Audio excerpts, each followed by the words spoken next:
Hello my dear student, क्या हाल चाल है? बढ़िया सा। आई होप आप सब मस्त होंगे, स्वस्थ होंगे और आपकी तैयारी भी लाजवाब तरीके से चल रही होगी।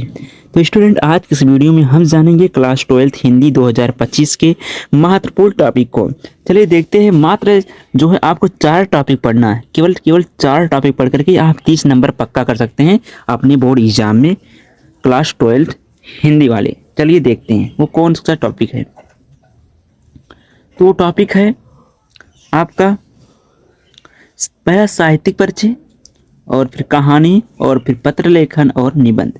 मात्र इन्हीं 4 टॉपिक को पढ़ करके आप 30 नंबर अपनी हिंदी में पक्का कर सकते हैं। तो चलिए वीडियो को स्टार्ट करते हैं। और इन सभी का साहित्यिक परिचय हो गया, कहानी हो गया, पत्र लेखन हो गया, निबंध हो गया, सबका जो मैं सॉल्यूशन भी दूंगा साथ में। चलिए देखते हैं कैसे लिखेंगे अपने बोर्ड परीक्षा में साहित्यिक परिचय। कौन कौन सा इंपॉर्टेंट है उन्हीं को अपने साथ लिया। चलिए वीडियो को स्टार्ट करता हूँ।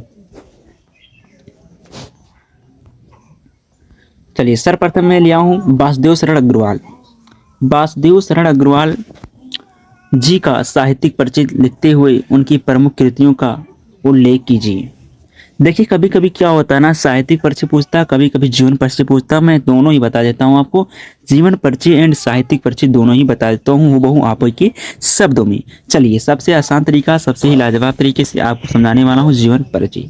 हेडिंग डालेंगे जीवन परिचय और उसके बाद देखिए, डॉक्टर वासुदेव शरण अग्रवाल का जन्म 1904 ईस्वी में 1904 ईस्वी में मेरठ जिले के खेड़ा नामक गांव में हुआ था। वासुदेव शरण अग्रवाल जी का जन्म सन 1904 ईस्वी में मेरठ जिले के खेड़ा नामक गांव में हुआ था। इनके माता पिता लखनऊ में रहते थे। इनके माता पिता लखनऊ में रहते थे, अतः इनका बचपन लखनऊ में ही बीता। अतः इनका बचपन जो है लखनऊ में ही बीता। इन्होंने काशी विश्वविद्यालय से बीए और लखनऊ विश्वविद्यालय से एमए एवं पीएचडी की उपाधि प्राप्त की। इन्होंने संस्कृत, पाली, अंग्रेजी आदि भाषाओं का गहन अध्ययन किया। हिंदी साहित्य की सेवा में लीन यह महान व्यक्ति 27 जुलाई सन 1967 ईस्वी में भारत माता के चरणों में हमेशा के लिए सो गया। तो ये था अब वासुदेव शरण अग्रवाल जी का जीवन परिचय। आप स्क्रीनशॉट ले सकते हैं। और अब हम बढ़ते हैं इनकी साहित्यिक परिचय की तरफ। चलिए देखते हैं इनका साहित्यिक परिचय है।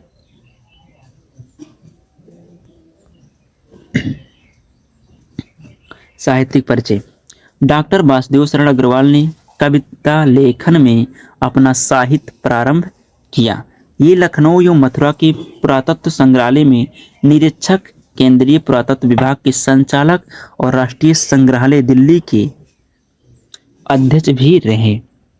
इन्होंने साहित्य जीवन में साहित्य के साथ साथ पुरातत्व को भी अपने अध्ययन का विषय बनाया। ये भाषा और साहित्य के प्रकांड विद्वान थे तथा बाद में इन्होंने मुख्य रूप से पुरातत्व को ही अपना विषय बना लिया। इनकी भाषा शुद्ध खड़ी बोली है। इन्होंने अपनी भाषा में अनेक देशज शब्दों का भी प्रयोग किया है। ये गद्य लेखक तथा काव्य प्रेमी भी थे।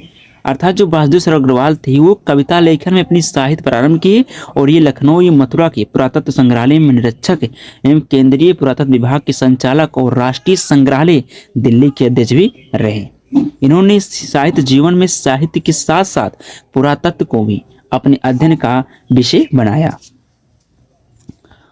और ये भाषा और साहित्य के प्रकांड विद्वान थे तथा बाद में इन्होंने मुख्य रूप से पुरातत्व को ही अपना विषय बना लिया।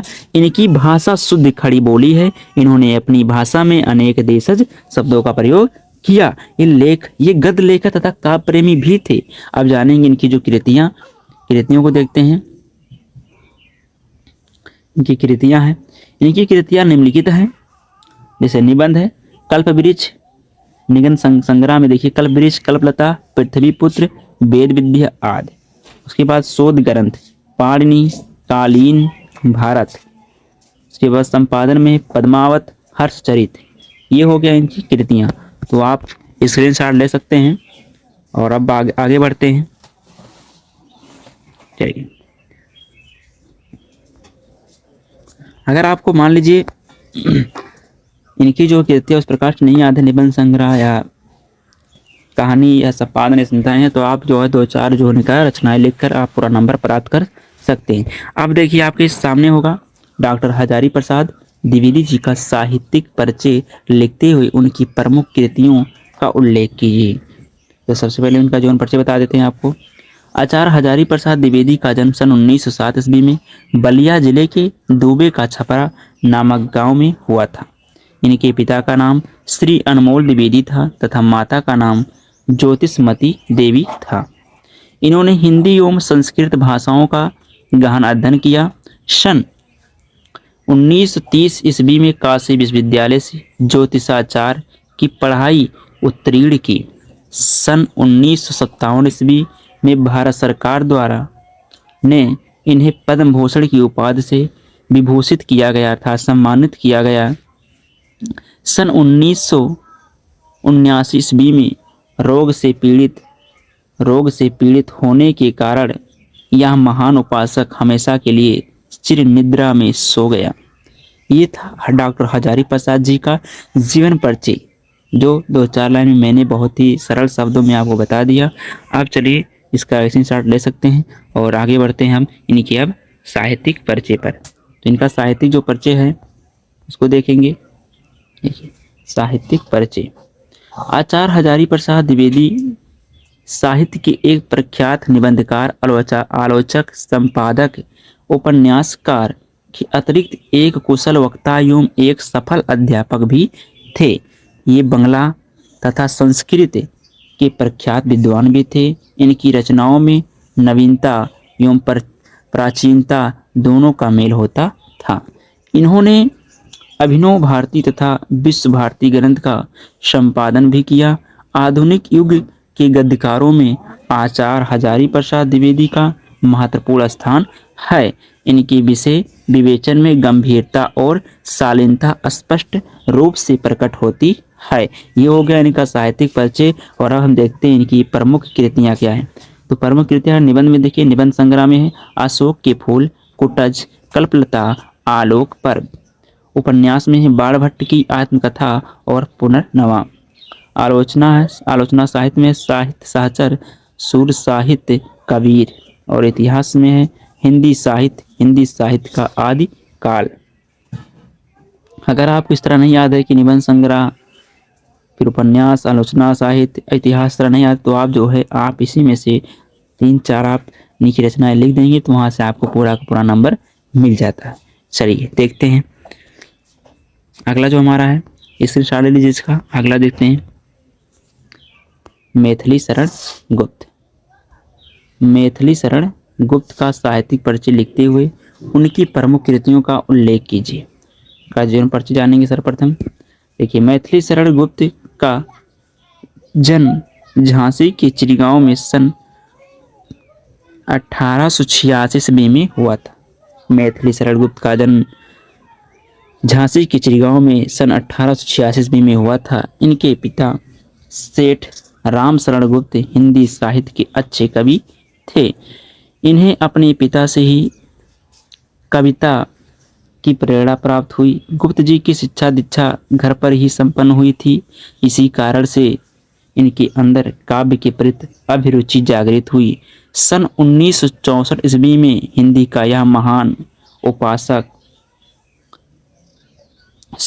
सरस्वती के चरणों में हमेशा के लिए सो गया।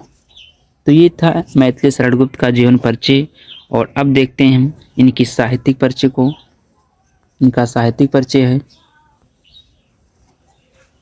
मैथिली शरण गुप्त जी में बालावस्था से ही काव्यात्मक प्रवृत्ति विद्यमान थी। यह एक युग पुरुष के रूप में हिंदी में अवतरित हुए।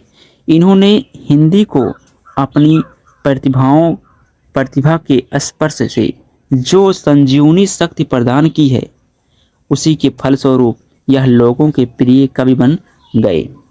गुप्त जी राष्ट्र प्रेमी थे। इनकी रचनाओं में राष्ट्र प्रेम कूट कूट कर भरा है।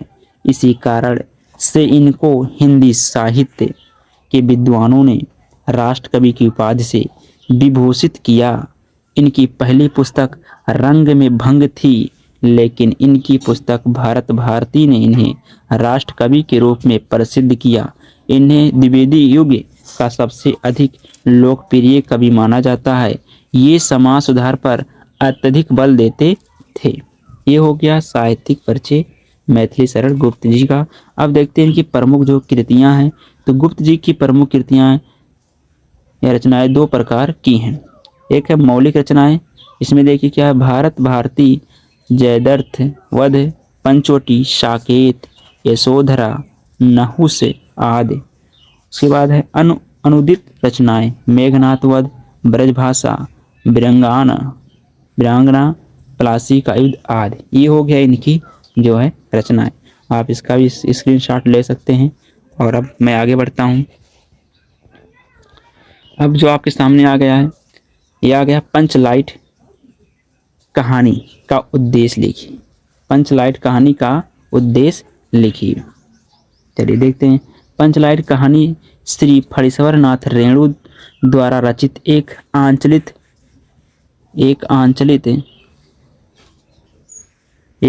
कहानी है, जिसमें रेणु जी ने ग्रामीण परिवेश को अत्यधिक सुंदरता के साथ उभारा है।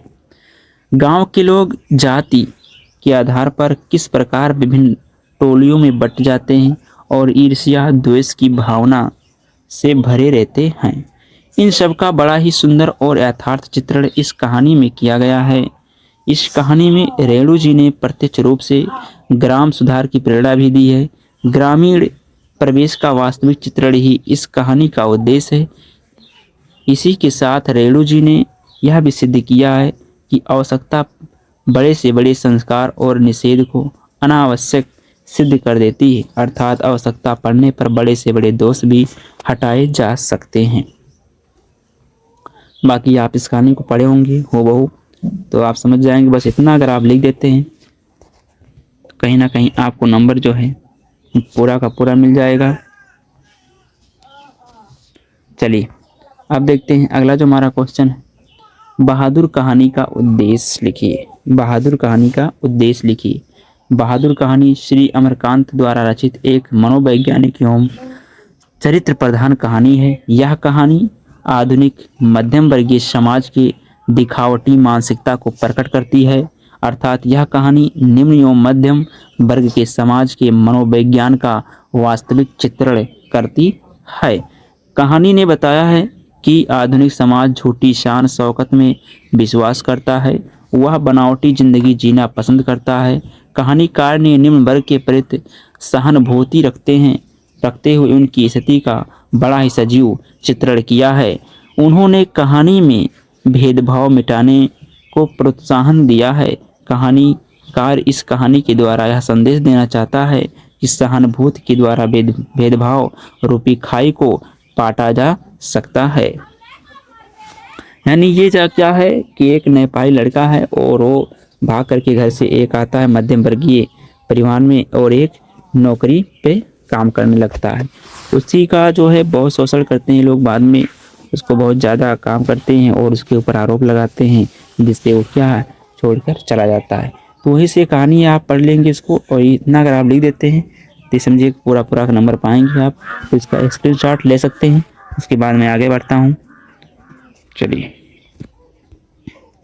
अगला जो हमारा है वो है, अपने मोहल्ले की सफाई हेतु नगर पालिका को एक पत्र लिखिए। अपने मोहल्ले की सफाई हेतु नगर पालिका को एक पत्र लिखिए। चलिए देखते हैं कैसे लिखेंगे। सेवा में स्वास्थ्य अधिकारी, नगर निगम प्रयागराज उत्तर प्रदेश। विषय, मोहल्ले की सफाई हेतु नगर पालिका को एक पत्र।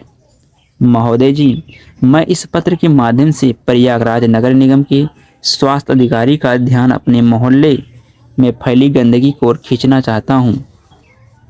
आपको यह जानकर आश्चर्य होगा कि हमारे क्षेत्र में कई दिनों से कोई सफाई कर्मचारी नहीं आ रहा है, जिसकी वजह से जगह जगह पर गंदगी हुआ कूड़ा करकट का ढेर लगा हुआ है। सड़कों नदियों की सफाई ना होने के कारण मच्छरों का प्रकोप इस हद तक बढ़ गया है कि दिन का चैन और रात की नींद हराम हो गई है। चारों तरफ सड़कों पर गंदा पानी फैला हुआ है। अगर ऐसा ही चला रहा तो पूरा मोहल्ला जल्द ही महामारी में के चपेट में आ जाएगा महामारी की चपेट में आ जाएगा। अतः आपसे विनती है कि जल्द से जल्द ही सफाई की उचित व्यवस्था करवाएं। यहाँ पर लिख देंगे दिनांक, तो लिख देंगे भौदी XYZ। राइट, ये हो गया आपका जो है अपने मोहल्ले के जो है, तो ये था आपका जो है अपने मोहल्ले को साफ सफाई हेतु नगर पालिका को एक पत्र लिखने के लिए, जो बहुत ही इम्पोर्टेंट है। चलिए अब आगे बढ़ते हैं। अगला जो हमारा है वो है बेरोजगारी पर अपनी भाषा शैली में निबंध लिखिए। निबंध लेखन, तो बेरोजगारी बहुत बड़ा मुद्दा है और 100% चांसेस है इस बार भी आने का, तो यानी कि इसको तैयार अवश्य करना है।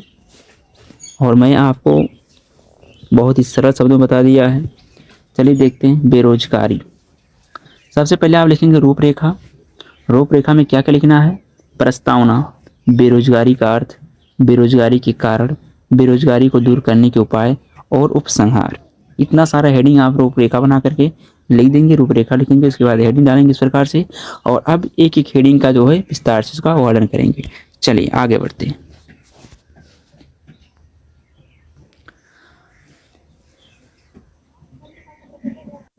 चलिए देखते हैं बेरोजगारी कारण और निवारण। हेडिंग डालेंगे बेरोजगारी कारण और निवारण, ये था आपका इसी टॉपिक में लिखना। तो डालेंगे प्रस्तावना। हेडिंग है प्रस्तावना।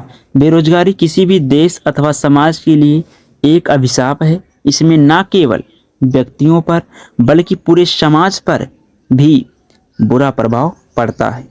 इससे एक और निर्धनता, भूखमरी और मानसिक अशांति फैलती है, तो दूसरी ओर युवाओं में आक्रोश और अनुशासनहीनता को भी प्रोत्साहन मिलता है। प्रस्तावना में बस आपको इतना लिख देना है, बहुत ही शॉर्ट में बता रहा हूँ, एकदम सरल शब्दों में। और उसके बाद देखिए लिखेंगे क्या, तो आपका प्रस्तावना हो गया। आप देखते हैं बेरोजगारी का अर्थ। बेरोजगारी का अर्थ हेडिंग डालेंगे, उसमें लिखेंगे जब कोई व्यक्ति योग्य व शिक्षित होता है लेकिन उसकी योग्यता के अनुसार उसे कोई काम नहीं मिलता, तो इस स्थिति को बेरोजगारी कहते हैं तथा उस व्यक्ति को बेरोजगार कहते हैं। ये हो गया बेरोजगारी का अर्थ। राइट, अब चलिए अगले पॉइंट की तरफ बढ़ते हैं। जो अगला हेडिंग हमारा होगा वो है बेरोजगारी के प्रमुख कारण। बेरोजगारी के प्रमुख कारण, इसमें एक हेडिंग है जनसंख्या में वृद्धि।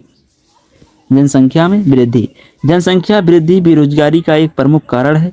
विगत कुछ वर्षों में भारत में जनसंख्या का विस्फोट हुआ है। इससे देश की जनसंख्या में तीव्र गति से वृद्धि हो रही है, जबकि व्यक्तियों के लिए रोजगार की व्यवस्था कम हो रही है। अर्थात जनसंख्या बढ़ रहा है, जो रोजगार है वो कम हो रहा है, तो इसलिए आपका भूखमरी, लाचारी, बेरोजगारी उत्पन्न ही होगा। चलिए अगला पॉइंट देखते हैं, कुटीर उद्योग में गिरावट। जो कुटीर उद्योग है उसमें गिरावट मिली। कुटीर उद्योग में दिन पर दिन काफी गिरावट हो रही है, जिसके कारण कारीगर बेरोजगार हो रहे हैं। इससे बेरोजगारी तेजी से बढ़ रही है। चलिए आगे बढ़ते हैं। अगला जो हमारा हेडिंग है, अगला हेडिंग हमारा मौसमी व्यवस्था। मौसमी व्यवस्था, अगला हेडिंग हमारा मौसमी व्यवस्था। भारत एक कृषि प्रधान देश है। यहाँ पर अधिकांश आबादी खेती पर ही निर्भर है, लेकिन कृषि व्यवस्था मौसमी होने के कारण यह केवल एक निश्चित समय के लिए ही काम का अवसर प्रदान करती है। इसलिए बेरोजगारी तेजी से बढ़ रही है। ये हो गया बहुत ही सरल शब्दों में। चलिए आगे बढ़ते हैं। अगला जो हमारा हेडिंग है उसको देखते हैं। अगला हेडिंग हमारा जो है बेरोजगारी को दूर करने के उपाय। बेरोजगारी को दूर करने के उपाय, इसमें पहला हेडिंग है जनसंख्या वृद्धि पर नियंत्रण। जनसंख्या वृद्धि बेरोजगारी का एक प्रमुख कारण है, इसलिए बेरोजगारी पर नियंत्रण पाने के लिए जनसंख्या पर नियंत्रण लगाना अति आवश्यक है। अति आवश्यक है। अगला हेडिंग है शिक्षा व्यवस्था में सुधार। शिक्षित व्यक्ति आय और व्यय के बारे में सोचता है और इससे भली भांति परिचित होता है। इसलिए शिक्षा व्यवस्था में सुधार ला करके बेरोजगारी की समस्या से बचा जा सकता अगला हेडिंग जो हमारा है, राष्ट्र निर्माण संबंधी कार्यों को बढ़ावा देना। देश में बेरोजगारी को दूर करने के लिए राष्ट्र निर्माण संबंधी विभिन्न कार्यों को बढ़ावा देना चाहिए, जैसे सड़कों का निर्माण, रेल परिवहन का विकास, पुल निर्माण, वृक्षारोपण आदि। इससे बेरोजगारी की समस्या कुछ हद तक कम हो सकती है। चलिए आगे बढ़ते हैं। अगला जो हमारा लास्ट हेडिंग है वो है उपसंहार। उपसंहार, चलिए इसमें देखते हैं, देश में बेरोजगारी की समस्या लंबे समय से है। हालांकि सरकार ने रोजगार के कई कार्यक्रम शुरू किए हैं, लेकिन पूरी तरह हर युवकों तक यह नहीं पहुंच सका है। बेरोजगारी से बचने के लिए सामूहिक प्रयास करना होगा, तभी बेरोजगारी एक सीमा तक दूर हो सकती है। तो ये रहा आज का जो है इम्पोर्टेंट टॉपिक और उसका सॉल्यूशन हिंदी का। तो आई होप आप सबको वीडियो पसंद आया होगा। तो प्लीज़ वीडियो को लाइक शेयर सब्सक्राइब कर हमें सपोर्ट ज़रूर करें। तो आज के लिए इतना ही, मिलते हैं नेक्स्ट वीडियो में। तब तक के लिए पढ़ते रहिए, मस्त रहिए। जय हिंद, जय भारत।